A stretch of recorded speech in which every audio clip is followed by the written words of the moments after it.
Hi friends, welcome to my channel A to Z Anu make smart. ఈరోజు వరలక్ష్మి వ్రత కథ.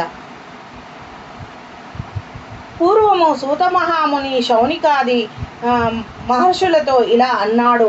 ఓ మునీశ్వరులారా, స్త్రీలకు సర్వ సౌభాగ్యములను కలుగు వ్రతము ఒకటి పూర్వము శివుడు పార్వతికి చెప్పాడు. దానిని చెప్తాను వినండి. ఒకరోజు కైలాస పర్వతమున పరమేశ్వరుడు తన భస్మసింహాసనంపై కూర్చుని ఉండగా పార్వతీదేవి పరమేశ్వరుణ్ణి ఉద్దేశించి, నాదా,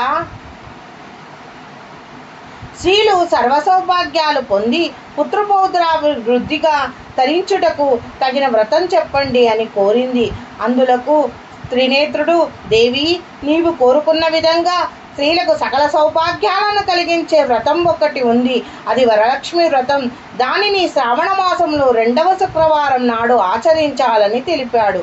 పార్వతీదేవి, నాదా, ఈ వరలక్ష్మి వ్రతం ఎలా చేయాలి, ఏ విధంగా చేయాలి, దీనిని ఎవరైనా ఇంతకు ముందు చేశారా, ఈ వివరాలన్నీ చెప్పండి అని అడుగగా శివుడు పార్వతీదేవిని చూసి, ఓ కాత్యాయిని, వరలక్ష్మి వ్రత విశేషాలు చెప్తాను విను. పూర్వము మగధ దేశమున కుంటి అని ఒక పట్టణం ఉన్నది. అందులో చారుమతి అనే ఒక బ్రాహ్మణ స్త్రీ ఉంది. ఆమె సుగుణవతి. పతియే ప్రత్యక్ష దైవంగా భావించి తెల్లవారుజామున లేచి స్నానం చేసి పతిదేవుని పువ్వులతో కొలిచి ఆ తర్వాత అత్తమామలకు అవసరమైన సేవలు చేసి ఇంటి పనులన్నీ ఓర్పుతో నేర్పుతో చేసుకునేది. అందరితో ప్రేమగా ప్రియంగా మాట్లాడేది. ఇంత అనుకోగా ఉన్న ఆ మహాప్రతివతను చూసి శ్రీ మహాలక్ష్మి ఆమె మీద అనుగ్రహం కలిగింది. ఒకరోజు ఆ మహా ఇల్లాలికి కలలో ప్రత్యక్షమై మహాలక్ష్మి ఇలా చెప్పింది. ఓ చారుమతి, నేను వరలక్ష్మీదేవిని. శ్రావణ మాసంలో శుక్లపక్ష పౌర్ణమిని ముందు వచ్చే శుక్రవారం రోజు నన్ను పూజించి నీవు కోరిన వరాలను కానుకలు ఇస్తానని చెప్పి అంతరార్థమైంది. చారుమతి సంతోషించింది. హే జనని, నీ కృపాకటాక్షాలు కలిగిన వారు ధన్యులు. వారు సంపన్నులుగా విద్వాంసులుగా మన్ననలు పొందుతారు. ఓ పావని, నా పూర్వజన్మము సుకృతం వలన నీ దర్శనం నాకు కలిగింది అని పరిపరి విధాల వరలక్ష్మీదేవిని స్తుతించింది. ఆ వెంటనే మేలుకు వచ్చి 4 వైపులా చూసి చారుమతికి వరలక్ష్మీదేవి కనపడలేదు. వెంటనే భర్తను అత్తమామలను లేపి చెప్పగానే వాళ్ళు కూడా చాలా సంతోషించారు. దేవి ఆనతి ప్రకారం తప్పకుండా నీవు కూడా ఈ వ్రతం చేయి అన్నారు. చారుమతి తన ఇరుగు పొరుగు ఉన్న స్త్రీలను కూడా చెప్పింది.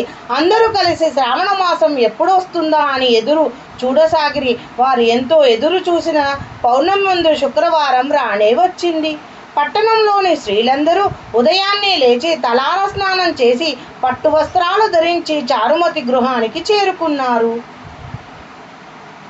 చారుమతి తన గృహంలో మండపం ఏర్పాటు చేసి ఆ మండపంపై బియ్యం పోసి పంచపల్లవాలను రావి, జువ్వి, మర్రి, మామిడి, ఉత్తరేను ఆకులతో కలశం ఏర్పాటు చేసి వరలక్ష్మీదేవిని సంకల్ప విధులతో నమస్తుతే మహామాయేసి పీఠే సురపూజితే శంకు చక్రే గదా హస్తే మహాలక్ష్మీ నమస్తుతే అంటూ ఆహ్వానించి ప్రతిష్ఠించింది.